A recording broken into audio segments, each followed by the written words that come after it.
Hello everyone, welcome back to the channel. तो आज की इस वीडियो में हम लोग करने वाले हैं हमारी क्लास 9th की साइंस का जो हमारा चैप्टर हम कर रहे थे, 7th चैप्टर जिसका नाम है मोशन। उसका हम अगला टॉपिक करने जा रहे हैं।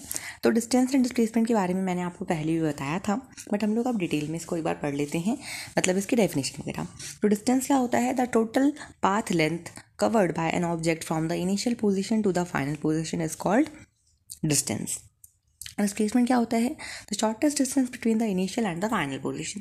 इनिशियल पोजीशन कौन सी होती है? जहाँ से स्टार्ट किया मोशन। एंड फाइनल पोजीशन कौन सी होती है? जहाँ से ख़त्म किया। ठीक है।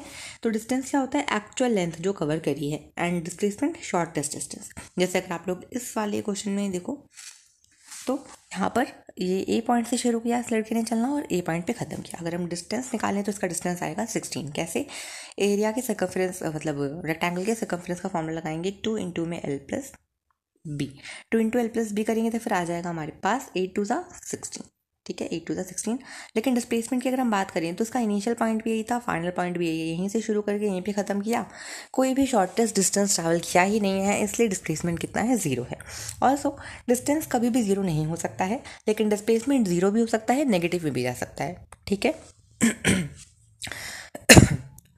अगला टॉपिक आता है, ये मैंने आप लोगों को पिछली वीडियो में बताया था कि रेट निकालने का मतलब होता है टाइम से डिवाइड कर देना। ठीक है। So rate of change in displacement is velocity.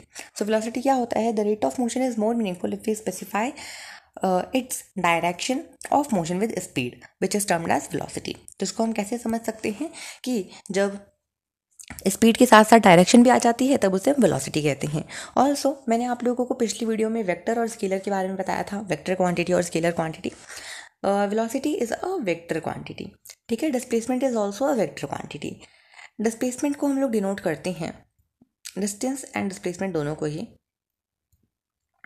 हम लोग या तो एक्स से डिनोट करते हैं या एस से डिनोट करते हैं। ठीक है। डिस्प्लेसमेंट को भी और डिस्टेंस को भी। ठीक है। डिस्प्लेसमेंट को भी एंड डिस्टेंस को भी, दोनों को हम लोग एस या एक्स लिख कर रिप्रेजेंट करते हैं।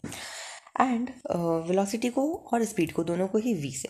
अब डिफरेंस कहाँ से आएगा? फिर वेलोसिटी के ऊपर हम एरो मार सकते हैं, स्पीड के ऊपर नहीं।